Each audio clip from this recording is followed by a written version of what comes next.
بسم اللہ الرحمن الرحیم۔ ناظرین کرام، کہتے ہیں کہ کسی بادشاہ نے دو غلام خریدے۔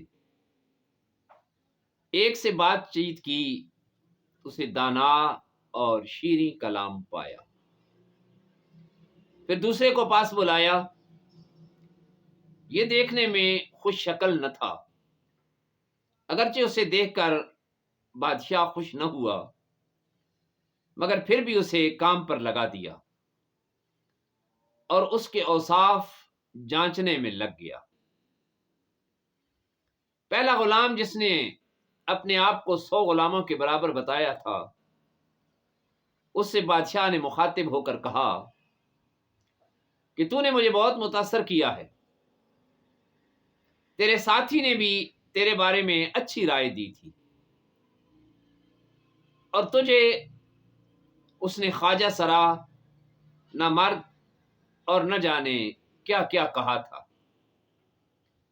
غلام نے جواب دیا، وہ ہمیشہ سچ کہتا ہے، اس نے میرے بارے میں جو کہا وہ ضرور سچ ہی ہے۔ میں اس بھلے آدمی کی عیب جوئی کرنے کے بارے میں سوچ بھی نہیں سکتا۔ ممکن ہے مجھے اپنے عیب نظر نہ آتے ہوں جو اس کی نگاہوں میں عیاں ہیں۔ بادشاہ نے اس غلام سے کہا کہ جس طرح اس نے تیرے عیب گن گن کر بتائے ہیں، تو بھی اس کی خامیاں بیان کرتا کہ مجھے بھی یقین ہو جائے کہ تو میرا خیر خواہ ہے اور تو امور سلطنت میں میری مدد کر سکے گا۔ غلام نے بادشاہ کو جواب دیا کہ بادشاہ سلامت، اس میں مہر و وفا ہے، اس میں مروت ہے، اس میں صداقت ہے، ان سب سے بڑھ کر یہ کہ وہ بہادر بھی ہے اور بڑا سخی انسان بھی ہے۔ بادشاہ نے اس غلام کو اپنی ساتھی کی تعریف کرنے سے منع کر دیا۔ بادشاہ جو کچھ اس سے کہلوانا چاہتا تھا، غلام وہ کسی قیمت پر بھی اپنی زبان سے کہنے کے لیے تیار نہ تھا۔ جب بادشاہ نے بدصورت غلام کو خوب آزما لیا